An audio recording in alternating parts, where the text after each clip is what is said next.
Dès le départ, on s'était dit qu'il fallait impliquer tout le monde dans les prises de décision pour que ce soit plus juste et équitable. La société française, entre 1950 et aujourd'hui, elle a évolué dans sa vision de l'autorité, de la démocratie, de la répartition du pouvoir au sein des organisations. Le fait d'évoluer vers une gouvernance partagée, c'est nécessaire. Il s'agit aussi de se mettre au diapason de ce qu'attendent les gens. La gouvernance partagée et collective, pendant longtemps, nous, on a cru, et on s'est perdu un peu là-dedans, que c'est tout décider tous ensemble. Et en fait, pas du tout, quoi. Finalement, c'est aussi laisser des gens décider seuls, laisser des gens autonomes. Et là, on s'est équipé notamment d'un autre outil qui est la gestion par consentement. Alors, de la première partie de la matinée, je retiens que localement, il y a des groupes qui avancent beaucoup.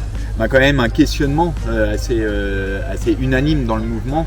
Et après, au moment du repas, dans la queue pour faire au bar ou pour les plats, beaucoup de gens se disaient ce serait pas mal, on pourrait tenter des choses et tout ça. Donc il y a quand même une soif, quoi. Voilà. Je retiens, un truc, la soif.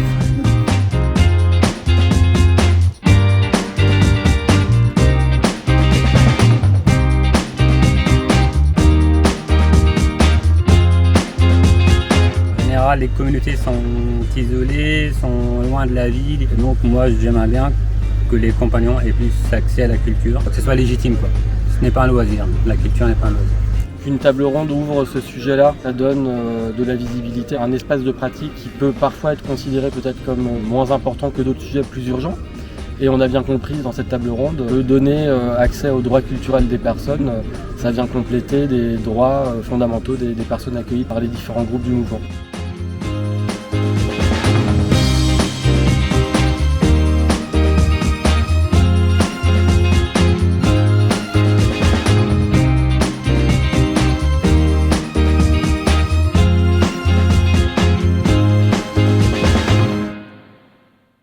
On est toujours dans un mouvement qui accueille en majorité des hommes, qui est en majorité dirigé, présidé par des hommes. Et je lui ai dit, j'aurai jamais les moustaches que vous avez, je vais devoir trouver d'autres solutions pour me faire respecter.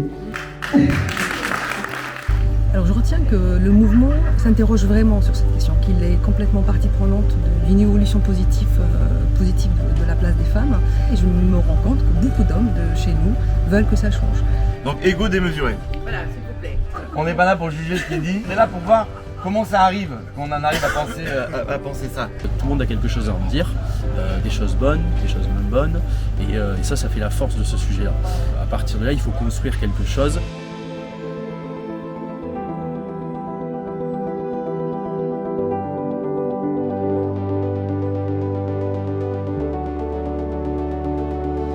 Je pense que c'est une réflexion que doit avoir dans nos groupes et puis réfléchir ensemble.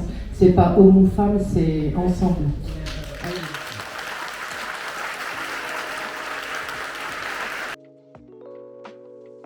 Les 10% les plus riches sont responsables de plus de la moitié des émissions de CO2 mondiales, mais ce sont pourtant les plus pauvres qui, eux, émettent moins de 10% des émissions qui en sont les premières victimes. La transition écologique et sociale, c'est complètement au cœur des combats Emmaüs. En fait, on le fait sans savoir depuis 70 ans, c'est-à-dire que nous sommes à la fois sur les enjeux environnementaux au travers de notre activité de collecte, de tri et de vente des produits de fin de vie, et puis bien évidemment le projet social d'accueil. Donc c'est vraiment notre sujet. On a voulu regarder ce qui serait possible de faire pour créer des emplois qui soient utiles à la transition écologique. Il faut bien entendre, c'est qu'il y aura autant d'activités différentes, potentiellement qu'il y a de territoires différents. Et il faut laisser au territoire sa capacité à aller voir dans les interstices ces différentes activités de transition écologique qui ne seront pas les mêmes à Montauban où nous sommes aujourd'hui réunis que dans le nord à Tourcoing par exemple. L'idée c'était de monter l'événement qui nous manquait à Emmaüs. On finit sur les rotules mais on finit profondément heureux, vraiment heureux de ce qui s'est vécu, de ce qu'on a réussi à mettre en place. Mais la deuxième édition, elle est déjà esquissée, rendez-vous en 2023. Venez nombreux.